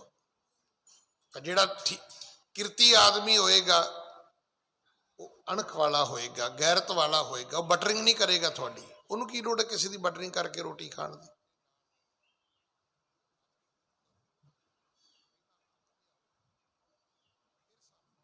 ਇਹਨਾਂ ਨੇ ਖੁਦ ਮੰਨ ਲਿਆ, ਕਹਿਣ ਲੱਗਾ ਜੀ ਸਾਡੇ ਤਾਂ ਸਾਰਾ ਦਿਨ ਪਾਪ ਹੀ ਕਰਦੇ ਨੇ ਲੋਕ, ਤੇ ਦਿਨ ਰਾਤ ਇਸੇ ਕੰਮ ਵਿੱਚ ਰਹਿੰਦੇ ਨੇ, ਹਿੰਸਾ ਮੈਂ ਦਿਨ ਰਾਤ ਬਿਤਾਵਣ। ਇਹੋ ਜਿਹੇ ਬੰਦੇ ਕੰਮ ਨਹੀਂ ਕਰਦੇ, ਕੋਈ ਕੰਮ ਨਹੀਂ ਸੀ ਕਰਦੇ, ਬਸ ਕੰਮ ਹੀ ਇਹ ਸੀ ਵੀ ਬੰਦਾ ਲੱਭੋ, ਠੱਗੋ ਤੇ ਮਾਰ ਦਿਓ। ਹਾਂਜੀ। दीन भये अवलोक गुसाई, हटे ग्राम की देश तिस थाई। ਗੁਰੂ ਨਾਨਕ ਸਾਹਿਬ ਨੇ ਤਰਸ ਕੀਤਾ, ਉਹਨਾਂ ਚਾਰਾਂ ਬੰਦਿਆਂ ਨਾਲ ਵਾਪਸ ਮੁੜੇ, ਉਸੇ ਨਗਰ ਗਏ ਜਿਸ ਨਗਰ ਦੇ ਵਿੱਚ ਇਹ ਵੰਚਕ ਲੋਕ ਰਹਿੰਦੇ ਸੀ, ਜਿੱਥੇ ਇੱਕ ਰਾਤ ਗੁਰੂ ਨਾਨਕ ਸਾਹਿਬ ਪਹਿਲਾਂ ਰਹੇ ਸਨ। ਹਾਂਜੀ। श्री गुर कोहले संग सुआए, सर्ब प्रसंग है ग्राम सुनाए। ਸ਼੍ਰੀ ਗੁਰੂ ਪਿਤਾ ਮਹਾਰਾਜ ਉੱਥੇ ਜਦੋਂ ਆਏ ਨੇ ਵਾਪਸ, ਹੁਣ ਪਿੰਡ ਦੇ ਲੋਕ ਤਾਂ ਕੁਝ ਹੋਰ ਸੋਚ ਕੇ ਬੈਠੇ ਸੀ ਵੀ ਬੰਦੇ ਆਉਂਦੇ ਹੋਣਗੇ, ਮਾਲ ਮੱਤਾ ਕੋਲ ਹੋਏਗਾ, ਆਉਂਦੇ ਹੀ ਵੰਡ ਲਵਾਂਗੇ, ਪਰ ਉਹ ਮਾਲ ਮੱਤਾ ਤੇ ਕੀ ਹੋਣਾ ਸੀ, ਉਹ ਤਾਂ ਸੇਵਕ ਬਣੇ, ਗੁਰੂ ਪਿਤਾ ਮਹਾਰਾਜ ਨੂੰ ਲੈ ਕੇ ਨਗਰੀ ਵਿੱਚ ਪ੍ਰਵੇਸ਼ ਕਰਦੇ ਨੇ। ਹਾਂਜੀ। उतो स्थान जहाँ तिन नीका, तहें बिठाए बेदी को लटीका। ਹੁਣ ਉਹਨਾਂ ਨੇ ਆਪਣੀ ਨਗਰੀ ਦੀ ਜਿਹੜੀ ਸਭ ਤੋਂ ਵਧੀਆ ਥਾਂ ਸੀ ਨਾ, ਉੱਥੇ ਗੁਰੂ ਨਾਨਕ ਸਾਹਿਬ ਜੀ ਦਾ ਆਸਨ ਕਰਵਾਇਆ। ਹਾਂਜੀ। ਧਰੈ ਉਪਾਇਨ ਬੰਦਨ ਕਰਹੀ, ਉਸਤਤ ਬਾਹਰੰ ਬਾਹਰ ਉਚਰਹੀ। ਹੁਣ ਉਹ ਚਾਰਿਆਂ ਬੰਦਿਆਂ ਨੇ ਪਿੰਡ ਦੇ ਲੋਕਾਂ ਨੂੰ ਸਮਝਾਇਆ, ਹੁਣ ਸਾਰਾ ਪਿੰਡ ਗੁਰੂ ਜੀ ਦੀ ਉਸਤਤ ਕਰਦਾ, ਲਾਈਨਾਂ ਲੱਗੀਆਂ ਮੱਥਾ ਟੇਕਣ ਵਾਲਿਆਂ ਦੀਆਂ। ਹਾਂਜੀ। ਜਿਸ ਪ੍ਰਕਾਰ ਹਵੈ ਭਲਾ ਹਮਾਰਾ, ਸਿਖਵਨ ਸੋ ਸਿਖਾਏ ਉਦਾਰਾ। ਸਾਰੇ ਪਿੰਡ ਦੇ ਲੋਕ ਹੱਥ ਜੋੜਦੇ ਨੇ, ਕਹਿਣ ਲੱਗੇ ਜੀ ਬਸ ਸਿੱਖਿਆ ਦਿਓ, ਹੁਣ ਉਹ ਉਪਦੇਸ਼ ਦਿਓ ਜਿਹਦੇ ਨਾਲ ਭਲਾ ਹੋ ਜਾਏ, ਹੁਣ ਉਹ ਰਾਹ ਦੱਸੋ ਜਿਹਦੇ ਨਾਲ ਸਾਡੇ ਪਾਪ ਬਖਸ਼ੇ ਜਾਣ, ਜਿਹਦੇ ਨਾਲ ਸਾਡੇ ਪਾਪ ਛੁੱਟ ਜਾਣ। ਕੋਈ ਵੀ ਚੇਤਾ ਰੱਖਣਾ, ਅਸੀਂ ਨਾ ਕਈ ਵਾਰੀ ਜੇ ਥੋੜੀ ਬਹੁਤੀ ਗੱਲ ਸਮਝ ਆਵੇ ਨਾ, ਫਿਰ ਅਸੀਂ ਖੜੇ ਖੜੋਤੇ ਬ੍ਰਹਮ ਗਿਆਨੀ ਬਣਨਾ ਚਾਹੁੰਦੇ ਆ। ਵੇਖਿਓ ਤੁਸੀਂ, ਜਿਹੜਾ ਬੰਦਾ ਵਿਹਲਾ ਹੋਏਗਾ ਨਾ, ਪਹਿਲਾਂ ਤੇ ਵਿਹਲਾ ਹੀ ਤੁਰਿਆ ਫਿਰੇਗਾ, ਜਦੋਂ ਕੰਮ ਧੰਦੇ ਤੇ ਲੱਗੇਗਾ ਤੇ ਫਿਰ ਸੋਚੇਗਾ ਵੀ ਰਾਤੋਂ ਰਾਤ ਹੀ ਅਮੀਰ ਹੋਣਾ ਹੈ। ਇਹ ਵੀ ਇੱਕ ਬਿਮਾਰੀ ਹੈ ਸਾਨੂੰ, ਫਿਰ ਉਹ ਪਿਛਲੀ ਵੀ ਲੇਟ ਕੱਢਣ ਲੱਗ ਜਾਂਦਾ ਹੈ। ਜਦ ਤੁਸੀਂ ਬੱਚਿਆਂ ਨੂੰ ਵੇਖਿਆ ਹੋਣਾ, ਜਿਹੜੇ 9 ਮਹੀਨੇ ਖੇਡਦੇ ਰਹਿਣ, ਜਦੋਂ ਪੇਪਰ ਨੇੜੇ ਆਉਣ ਫਿਰ ਪਾਗਲ ਹੋਏ ਹੁੰਦੇ ਨੇ, ਫਿਰ ਮਾਪਿਓ ਵੀ ਕਹਿੰਦਾ ਵੀ ਕਾਕਾ ਸੌਂ ਜਾ। ਜੇ ਉਹ ਸਾਰਾ ਸਾਲ ਪੜ੍ਹੇ ਹੁੰਦੇ ਤੇ ਸੌਂ ਵੀ ਜਾਂਦੇ। ਹੁਣ ਕੁਝ ਆਉਂਦਾ ਨਹੀਂ, ਯਾਦ ਨਹੀਂ ਹੁੰਦਾ, ਇਸ ਕਰਕੇ ਵੀ ਨਹੀਂ ਸੌਂਦੇ, ਕੁਝ ਫਿਕਰ ਵੀ ਹੁੰਦਾ ਵੀ ਨਹੀਂ ਤੇ ਫੇਲ ਹੋ ਜਾਾਂਗੇ। ਇਹ ਸਾਡੇ ਵਿੱਚ ਇੱਕ ਇਹ ਵੀ ਔਗਣ ਹੈ। ਤੁਸੀਂ ਕਦੇ ਵੇਖ ਲਿਓ ਕਿ ਕਈ ਮੇਰੇ ਵਰਗੇ ਸੈਰ ਕਰਨਗੇ ਨਹੀਂ, ਜਿੱਦਣ ਕਰਨਗੇ ਉਦਣ ਇੱਕੋ ਦਿਨ ਹੀ 10-15 ਮੀਲ ਤੁਰ ਲੈਣਗੇ, ਮੁੜ ਕੇ 10 ਦਿਨ ਮੰਜੀ ਤੇ ਪੈ ਜਾਣਗੇ। ਗਿਆਨੀ ਜੀ ਗਏ ਸੀ ਸੈਰ ਕਰਨ, ਖੱਲੀਆਂ ਪੈ ਗਈਆਂ, ਬੁਰਾ ਹਾਲ ਹੋ ਗਿਆ। ਉਹ ਸਮਝਦੇ ਵੀ ਅੱਜ ਇੱਕੋ ਦਿਨ 'ਚ ਹੀ ਪੇਟ ਖਤਮ ਕਰ ਦੇਣਾ, ਇੱਕੋ ਦਿਨ 'ਚ ਹੀ ਬਸ ਦਾਰਾ ਸਿੰਘ ਵਰਗਾ ਸਰੀਰ ਬਣਾ ਲੈਣਾ। ਨਹੀਂ, ਰੰਗ ਲਾਗਤ ਲਾਗਤ ਲਾਗਤ ਹੈ, ਭ੍ਰਮ ਭਾਗਤ ਭਾਗਤ ਭਾਗਤ ਹੈ। ਬੜੇ ਸਾਰੇ ਨੇ ਜਿਹੜੇ ਜਿਮ ਗਏ ਮੁੜ ਕੇ ਕਦੇ ਨਹੀਂ ਗਏ, ਉਹ ਇੱਕ ਦਿਨ ਜੀ ਆਪਣਾ ਸਤਿਆਨਾਸ਼ ਕਰ ਆਏ। ਉਹਨਾਂ ਸੋਚਿਆ ਵੀ ਇੱਕੋ ਦਿਨ ਹੀ ਭਾਰ ਚੁੱਕ ਦੇਣਾ, ਇੱਕੋ ਦਿਨ ਹੀ ਸਾਰਾ ਕੁਝ ਕਰ ਦੇਣਾ ਹੈ। ਨਹੀਂ, ਪਹਿਲਾਂ ਆਪਣੀ ਬਾਡੀ ਨੂੰ ਉਹਦੇ ਲਾਇਕ ਤਾਂ ਬਣਾਓ, ਆਪਣੀਆਂ ਆਦਤਾਂ ਨੂੰ ਉੱਥੇ ਲੈ ਕੇ ਤੇ ਆਓ, ਪਹਿਲਾਂ ਆਪਣੇ ਮਨ ਦੀ ਮਨੋਦਸ਼ਾ ਤੇ ਠੀਕ ਕਰੋ। ਕਿ ਇੱਕ ਦਿਨ ਗੁਰਦੁਆਰੇ ਆ ਕੇ ਚਾਹੁੰਦੇ ਨੇ ਵੀ ਗੁਰੂ ਹਰਗੋਬਿੰਦ ਸਾਹਿਬ ਨੂੰ ਵੀ ਲੈ ਚੱਲੀਏ ਨਾਲ ਘਰ, ਇਦਾਂ ਨਹੀਂ ਹੁੰਦਾ। ਕੋਈ 2-4 ਦਿਨ ਪਾਠ ਕਰਕੇ ਚਾਹੁੰਦੇ ਨੇ ਬ੍ਰਹਮ ਗਿਆਨੀ ਹੋ ਜਾਈਏ, ਉਹ ਪਹਿਲਾਂ ਅੰਦਰੋਂ ਗਾਣਿਆਂ ਦੀਆਂ ਤਰਜ਼ਾਂ ਤੇ ਕੱਢ ਲਓ, ਟਾਈਮ ਲੱਗੇਗਾ। ਮਨ ਦੀ ਅਵਸਥਾ ਬਦਲਦਿਆਂ, ਮਨ ਵਿਗੜਦਿਆਂ ਵੀ 1 ਮਿੰਟ 'ਚ ਨਹੀਂ ਵਿਗੜਦਾ, ਵਿਗੜਦਿਆਂ ਵੀ ਟਾਈਮ ਲੱਗਦਾ ਹੈ। ਸਿਆਣਿਆਂ ਨੇ ਬੜੀ ਸੋਹਣੀ, ਮੈਂ ਤੇ ਇੱਕ ਵਾਰੀ ਸੁਣੀ ਗੱਲ, ਮੈਨੂੰ ਤਾਂ ਬੜੀ ਪਸੰਦ ਆਈ। ਉਹ ਕਹਿੰਦੇ ਇੱਕ ਆਦਮੀ ਗਿਆ ਟਰੱਕ ਦਾ ਲਾਇਸੈਂਸ ਲੈਣ, ਡਰਾਈਵਿੰਗ ਦਾ, ਤੇ ਜਿਹੜਾ ਐਗਜ਼ਾਮੀਨਰ ਸੀ ਉਹਨੇ ਸਵਾਲ ਕੀਤਾ, ਕਹਿੰਦਾ ਵੀ ਇਹ ਦੱਸ ਵੀ ਟਰੱਕ ਖਲੋਤਾ ਪਹਾੜ ਤੇ, ਕਿਹੜੇ ਗੇਅਰ 'ਚ ਉਤਰੇਗਾ? ਤੇ ਮੇਰੇ ਵਰਗੇ ਮੂਰਖ ਜਿੰਨੇ ਸੀ ਉਹ ਕਹਿੰਦੇ ਸੀ ਵੀ ਉਤਾਰਨ ਲਈ ਗੇਅਰ ਪਾਉਣ ਦੀ ਕੀ ਲੋੜ ਹੈ। ਉੱਤੇ ਪਹਾੜ ਤੇ ਖਲੋਤੇ ਟਰੱਕ ਨੂੰ ਥੱਲੇ ਉਤਾਰਨਾ ਤੇ ਗੇਅਰ ਪਾਉਣ ਦੀ ਕੀ ਲੋੜ ਹੈ। ਉਹ ਤੇ ਆਪੇ ਉਤਰ ਜਾਏਗਾ। ਨਹੀਂ, ਉਹ ਸੇਫ ਉਤਰ ਹੀ ਨਹੀਂ ਸਕਦਾ, ਇਹ ਚੇਤਾ ਰੱਖਿਓ। ਜ਼ਰੂਰ ਰਸਤੇ ਵਿੱਚ ਪਲਟ ਜਾਏਗਾ। ਫਿਰ ਉਹ ਪੁੱਛੋਗੇ ਵੀ ਉਹਦਾ ਤਰੀਕਾ ਕੀ ਹੈ। ਉਹਦਾ ਤਰੀਕਾ ਹੈ ਵੀ ਜਿਹੜੇ ਗੇਅਰਾਂ ਵਿੱਚ ਚੜਿਆ ਅਗਰ ਉਹਨਾਂ ਸੇਮ ਗੇਅਰਾਂ ਵਿੱਚ ਥੱਲੇ ਉਤਾਰੋਗੇ ਤਾਂ ਉਤਰ ਜਾਏਗਾ। ਬਲੱਡ ਪ੍ਰੈਸ਼ਰ ਹਾਈ ਹੋ ਜਾਂਦਾ ਹੈ। ਸਿਆਣਾ ਡਾਕਟਰ ਤੁਹਾਨੂੰ ਦਾਖਲ ਕਰੇਗਾ, ਕਹੇਗਾ ਨਹੀਂ ਜੀ ਹੁਣ ਤੁਹਾਨੂੰ 4 ਦਿਨ ਰਹਿਣਾ ਪੈਣਾ ਹੈ, ਤਾਂ ਅਸੀਂ ਲੱਗਦੇ ਵੀ ਇਹ ਹੁਣ ਮੈਨੂੰ ਲੁੱਟੇਗਾ। ਕਿਉਂਕਿ ਅਸੀਂ ਉਹ ਮੂਰਖ ਡਾਕਟਰ ਵੇਖੇ ਨੇ ਜਿਹੜੇ ਗੋਲੀ ਦਿੰਦੇ ਨੇ ਨਾਲ ਦੀ ਨਾਲ ਬਲੱਡ ਪ੍ਰੈਸ਼ਰ ਥੱਲੇ ਉਤਰ ਜਾਂਦਾ ਹੈ, ਤੇ ਪਤਾ ਉਦੋਂ ਲੱਗ ਜਾਂਦਾ ਜਦੋਂ ਸਟ੍ਰੋਕ ਹੋ ਜਾਂਦਾ ਹੈ। ਦੇਖੋ, ਹਰ ਕੰਮ ਕਰਨ ਦਾ ਇੱਕ ਤਰੀਕਾ ਹੈ। ਹੁਣ ਇਹ ਪਿੰਡ ਦੇ ਲੋਕ ਕਹਿੰਦੇ ਨੇ ਜੀ ਬਸ ਉਪਦੇਸ਼ ਦੇ ਦਿਓ ਜੀ, ਭੁੱਲਾਂ ਬਖਸ਼ ਦਿਓ ਜੀ, ਪਾਪ ਬਖਸ਼ ਦਿਓ ਜੀ, ਬਸ ਸਾਨੂੰ ਜੀ ਹੁਣ ਤੁਸੀਂ ਮਤਲਬ ਸਿੱਧੇ ਰਸਤੇ ਪਾ ਦਿਓ ਜੀ। ਇਹ ਤਾਂ ਲੰਮੇ ਪੈ ਗਏ ਜੀ, ਮੱਥਾ ਟੇਕਦੇ ਨੇ ਜੀ, ਬੌੜੀ ਕਰਦੇ ਨੇ ਜੀ, ਘਗਿਆਉਂਦੇ ਨੇ ਗੁਰੂ ਨਾਨਕ ਸਾਹਿਬ ਦੇ ਸਾਹਮਣੇ। ਹਾਂਜੀ, ਮਾਨਵ ਸਰਬ ਕੁਕਰਮਨ ਲਾਗੇ, ਸਮਝ ਪਰੀ ਤੁਮ ਦਰਸ਼ਨ ਪਾਗੇ। ਕਹਿਣ ਲੱਗੇ ਜੀ ਅਸੀਂ ਤਾਂ ਹੁਣ ਸਮਝ ਆਏ ਵੀ ਕੁਕਰਮ ਕਰਦੇ ਸੀ, ਕਰਮ ਨਹੀਂ ਕੁਕਰਮ। ਹੁਣ ਤੁਹਾਡੇ ਚਰਨੀ ਲੱਗੇ ਆ ਤੇ ਸਾਨੂੰ ਸੋਝੀ ਆਈ ਹੈ, ਤੇ ਹੁਣ ਫਿਰ ਸਾਡੇ ਤੇ ਅੱਗੇ ਵੀ ਤੁਸੀਂ ਕਿਰਪਾ ਕਰੋ। ਹਾਂਜੀ, ਬਿਨੈ ਸੁਣੀ ਤਿਨ ਕੀ ਗੁਣ ਖਾਨੀ, ਸੁਖ ਦਾ ਮੁਕਤ ਦਾ ਬੋਲੇ ਬਾਨੀ। ਸਤਿਗੁਰੂ ਜੀ ਨੇ ਉਹਨਾਂ ਦੀਆਂ ਬੇਨਤੀਆਂ ਸੁਣੀਆਂ ਤੇ ਮੰਨ ਲਈਆਂ, ਤੇ ਫਿਰ ਉਹਨਾਂ ਨੂੰ ਸੁਖ ਦੇਣ ਵਾਲੀ ਬਾਣੀ ਆਪਣੇ ਮੁਖ ਤੋਂ ਉਚਾਰੀ। ਹਾਂਜੀ, ਨਿੰਦ ਜੀਵ ਕਾ ਪਾਛਲ ਤਿਆਗੋ, ਕਿਰਖੀ ਕਾਰਨ ਭਲੇ ਮਗ ਲਾਗੋ। ਕਹਿਣ ਲੱਗੇ ਸਤਿਗੁਰੂ ਵੀ ਪਹਿਲਾਂ ਆਪਣੇ ਪਾਪ ਵਾਲੇ ਕੰਮ ਛੱਡੋ। ਦੇਖੋ, ਕਦੇ ਜ਼ਿੰਦਗੀ 'ਚ ਕਿਸੇ ਨੂੰ ਸਿੱਧਾ ਰਸਤਾ ਦੇਣਾ ਹੋਵੇ ਨਾ, ਇਹ 2 ਗੱਲਾਂ ਅੱਜ ਵਾਲੀਆਂ ਪੱਲੇ ਬੰਨ ਲਿਓ। ਅਮੂਮਨ ਨਾ ਅਸੀਂ ਬੰਦੇ ਨੂੰ ਇੱਕ ਹੀ ਸਲਾਹ ਦਿੰਨੇ ਆ, ਇੱਕੋ ਹੀ, ਐ ਕਰ ਲਓ ਜੀ ਤੁਸੀਂ। ਉਹ ਬਾਈ ਜੇ ਐ ਕੀਤਿਆ ਹੁੰਦਾ ਤੇ ਫਿਰ ਘਾਟਾ ਕਾਹਦਾ ਸੀਗਾ। ਫਿਰ ਤਾਂ ਕੋਈ ਘਾਟਾ ਹੀ ਨਹੀਂ ਹੈਗਾ। ਹਰ ਗਰੀਬ ਬੰਦੇ ਨੂੰ ਪਤਾ ਹੈ ਕਿ ਪੈਸਾ ਮਿਲ ਜਾਏ ਤੇ ਮੇਰੀ ਗਰੀਬੀ ਕੱਟੀ ਜਾ ਸਕਦੀ। ਪੁੱਛੋ ਅਮੀਰ ਹੋ ਗਿਆ ਤੂੰ? ਹਰ ਬਿਮਾਰ ਆਦਮੀ ਨੂੰ ਪਤਾ ਹੈ ਕਿ ਜੇ ਮੈਨੂੰ ਸਿਆਣਾ ਡਾਕਟਰ ਦਵਾਈ ਦੇਵੇ ਤੇ ਮੈਂ ਠੀਕ ਹੋ ਸਕਦਾ। ਪੁੱਛੋ ਹਰ ਪੇਸ਼ੈਂਟ ਨੂੰ ਵੀ ਤੈਨੂੰ ਗਿਆਨ ਹੈਗਾ, ਇਹਦਾ ਮਤਲਬ ਤੂੰ ਠੀਕ ਹੈ। ਬੱਸ ਅੱਡੇ ਤੇ ਹਰ ਖਲੋਤੇ ਬੰਦੇ ਨੂੰ ਪਤਾ ਹੈ ਕਿ ਜੇ ਬੱਸ ਆ ਜਾਏ, ਜੇ ਕੋਈ ਟੈਂਪੂ ਆ ਜਾਏ, ਜਾਂ ਕੋਈ ਸਾਈਕਲ ਸਕੂਟਰ ਵਾਲਾ ਮੈਨੂੰ ਚੜਾ ਲਵੇ ਤੇ ਮੈਂ ਆਪਣੇ ਘਰ ਪਹੁੰਚ ਸਕਦਾ। ਤੁਹਾਨੂੰ ਪੁੱਛੋ ਵੀ ਹੁਣ ਤੂੰ ਘਰ ਪਹੁੰਚ ਗਿਆ, ਤੈਨੂੰ ਗਿਆਨ ਤਾਂ ਹੋ ਹੀ ਗਿਆ। ਗਿਆਨ ਪ੍ਰਾਪਤੀ ਨਹੀਂ ਹੈ। ਹਰ ਬਿਮਾਰ ਬੰਦੇ ਨੂੰ ਗਿਆਨ ਹੈ, ਹਰ ਗਰੀਬ ਬੰਦੇ ਨੂੰ ਗਿਆਨ ਹੈ। ਗਿਆਨ ਪ੍ਰਾਪਤੀ ਨਹੀਂ ਹੈ। ਪ੍ਰਾਪਤੀ ਦੀ ਥਿਊਰੀ ਹੈ, ਕੱਲਾ ਗਿਆਨ ਨਹੀਂ ਹੈ। ਉਹਦਾ ਇੱਕ ਮੈਥਡ ਹੈ, ਉਹਦਾ ਇੱਕ ਤਰੀਕਾ ਹੈ। ਸਤਿਗੁਰੂ ਜੀ ਕਹਿਣ ਲੱਗੇ ਛੱਡੋ ਭਾਈ ਬੁਰਾਈ, ਛੱਡੋ ਆਪਣੀ। ਹੁਣ ਬੁਰਾਈ ਛੱਡਣ ਲਈ ਕੀ ਕਰਨਾ ਹੈ? ਹੁਣ ਕਈ ਮੇਰੇ ਵਰਗੇ ਉਦਾਂ ਹੀ ਕਹਿ ਦਿੰਦੇ, ਕਹਿੰਦੇ ਜੀ ਸ਼ਰਾਬ ਛੱਡ ਦਿਓ ਨਾ ਤੁਸੀਂ ਜੀ। ਵੀ ਸ਼ਰਾਬ ਛੁੱਟਦੀ ਹੈ? 40 ਸਾਲ 50 ਸਾਲ 20 ਸਾਲ 30 ਸਾਲ ਜਿਹਨੇ ਬੰਦੇ ਨੇ ਫਰਿੱਜ 'ਚ ਰੱਖ ਕੇ ਪੀਤੀ ਹੋਵੇ, ਗਿਆਨੀ ਜੀ ਤੇਰੇ ਇਕੱਲੇ ਦੇ ਕਹਿਣ ਤੇ ਕਿਵੇਂ ਛੱਡ ਦੂਗਾ? ਕਦੇ ਬੱਚੇ ਨੂੰ ਤੁਸੀਂ ਸਮਝਾਇਆ? ਤੁਸੀਂ ਬੱਚੇ ਨੂੰ ਲੱਗ ਕੇ ਹੀ ਜੋ ਕਾਕਾ ਪੈਨ ਦੇ ਦੇ, ਪੁੱਤਾ ਫੋਨ ਦੇ ਦੇ। ਹੋ ਸਕਦਾ ਦੇ ਵੀ ਦਵੇ, ਕੋਈ ਭੋਲਾ ਹੋਵੇ ਤਾਂ, ਅਮੂਮਨ ਨਹੀਂ ਦੇਗਾ। ਉਹਦਾ ਤਰੀਕਾ ਕੀ ਹੈ ਕਿ ਇੱਕ ਚੀਜ਼ ਲੈਣੀ, ਉਹਨੂੰ ਦੂਜੀ ਫੜਾ ਦਿਓ। ਦੇਖੋ, ਬੱਚੇ ਕੋਲ ਤੁਸੀਂ ਖੋ ਕੇ ਵੀ ਲੈ ਸਕਦੇ, ਆਪੇ ਰੋਂਦਾ ਰਹੂਗਾ, ਤੁਹਾਡੀ ਕਿਹੜਾ ਲੱਤ ਤੋੜ ਦੇਗਾ, ਇਹਨੇ ਜੋਗਾ ਤਾਂ ਹੈ ਹੀ ਨਹੀਂ ਵਿਚਾਰਾ। ਪਰ ਬੈਸਟ ਥਿਊਰੀ ਇਹ ਹੈ ਕਿ ਇੱਕ ਚੀਜ਼ ਉਹਦੇ ਕੋਲ ਲੈ ਕੇ ਉਹਨੂੰ ਦੂਜੀ ਦੇ ਦਿਓ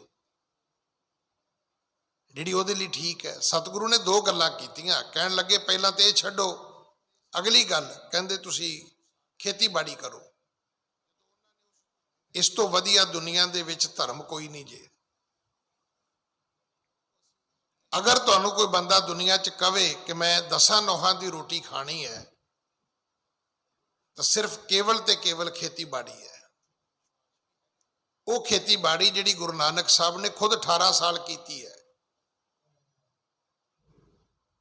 ਤੁਹਾਨੂੰ ਪਤਾ ਸਤਿਗੁਰੂ ਜੀ ਨੇ ਮੋਦੀਖਾਨਾ ਕਿੰਨੇ ਸਾਲ ਚਲਾਇਆ?